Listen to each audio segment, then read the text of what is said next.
بسم اللہ الرحمن الرحیم۔ آڈیو بک اسلام کیا ہے، حضرت مولانا محمد منظور نعمانی نور اللہ مرقدہ، پارٹ 3۔ بسم اللہ الرحمن الرحیم۔ ہر مسلمان کے لیے اسلامی تعلیم حاصل کرنے کی ضرورت اور دین سیکھنے کی فضیلت۔ بھائیوں، اتنی بات تو آپ سب جانتے ہوں گے کہ اسلام کسی قوم اور ذات برادری کا نام نہیں ہے کہ اس میں پیدا ہونے والا ہر آدمی آپ سے آپ مسلمان ہو اور مسلمان بننے کے لیے اس کو کچھ کرنا نہ پڑے۔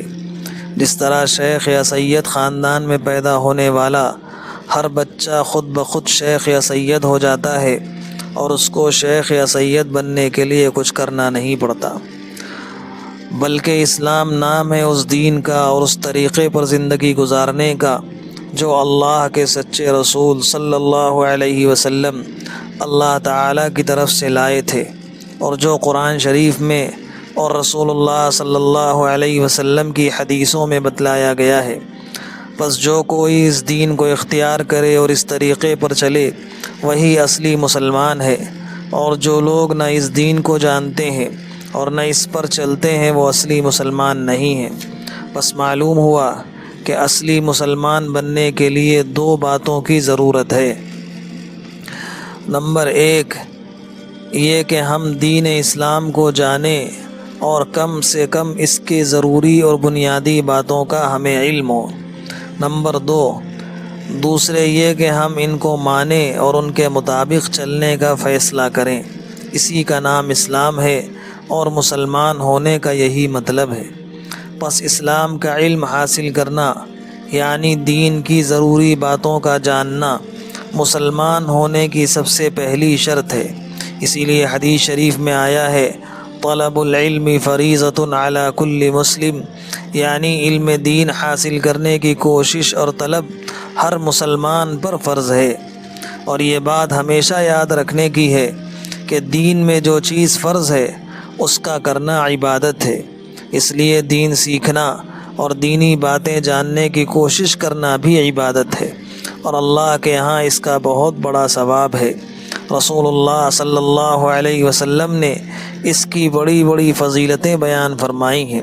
ایک حدیث پاک میں ہے، جو شخص دین سیکھنے کے لیے گھر سے نکلے وہ جب تک اپنے گھر واپس نہ آئے وہ اللہ کے راستے میں ہے۔ ایک اور حدیث میں ہے کہ جو شخص دین کی طلب میں اور دینی باتیں سیکھنے کے لیے کسی راستے پر چلے گا اللہ تعالیٰ اس کے لیے جنت کا راستہ آسان کر دے گا۔ ایک اور حدیث میں ہے، علم دین کی طلب اور اس کے حاصل کرنے کی کوشش کرنا پچھلے گناہوں کا کفارہ ہے، یعنی اس سے آدمی کے پچھلے گناہ معاف ہو جاتے ہیں۔ الغرض دین کا سیکھنا اور اسلام کی ضروری باتوں کا علم حاصل کرنے کی کوشش کرنا ہر مسلمان پر فرض ہے، چاہے وہ امیر ہو یا غریب ہو، جوان ہو یا بوڑھا ہو، پڑھا لکھا ہو یا ان پڑھ ہو، مرد ہو یا عورت ہو۔ اوپر کی حدیثوں سے یہ بھی معلوم ہو چکا کہ اس کام میں جو وقت لگتا ہے اور اس کے لیے جو محنت کرنی پڑتی ہے اللہ تعالیٰ کے یہاں اس کا بہت بڑا اجر و ثواب ملنے والا ہے۔ اس لیے ہم سب کو طے کر لینا چاہیے کہ ہم دین سیکھنے کی اور اسلام کی ضروری باتوں کا علم حاصل کرنے کی ضرور کوشش کریں گے۔ جو مسلمان بھائی عمر زیادہ ہو جانے کی وجہ سے یا کام کاج کی مشغولیت کی وجہ سے کسی اسلامی مدرسے میں داخل ہو کر اور باقاعدہ اس کے طالب بن کر دین کا علم حاصل نہیں کر سکتے، ان کے لیے دین سیکھنے اور دین کی ضروری باتیں معلوم کرنے کا آسان راستہ یہ ہے کہ اگر وہ پڑھے لکھے ہیں تو دین کی معتبر کتابیں دیکھا کریں، اور جو پڑھے لکھے نہیں ہیں یا بہت کم پڑھے ہیں وہ اچھے پڑھے لکھوں سے ایسی کتابیں پڑھوا کر سنا کریں۔ اگر گھروں میں، بیٹھکوں میں، مجمعوں میں اور مسجدوں میں ایسی کتابیں پڑھنے اور سننے سنانے کا رواج ہو جائے تو ہر طبقے کے مسلمانوں میں دین کا علم عام ہو سکتا ہے۔ یہ چھوٹی سی کتاب خاص اسی غرض سے اور اسی مقصد کے لیے لکھی گئی ہے کہ اس میں دین کی تمام وہ ضروری باتیں اور رسول اللہ صلی اللہ علیہ وسلم کی وہ ہدایتیں جو ہر مسلمان کو معلوم ہونی چاہیے بہت آسان زبان میں لکھی گئی ہیں۔ آؤ ان باتوں کو خود سیکھیں، دوسروں کو سکھلائیں اور بتلائیں، اور دنیا میں ان اسلامی باتوں کو رواج دینے اور پھیلانے کی کوشش کو اپنی زندگی کا مقصد بنائیں۔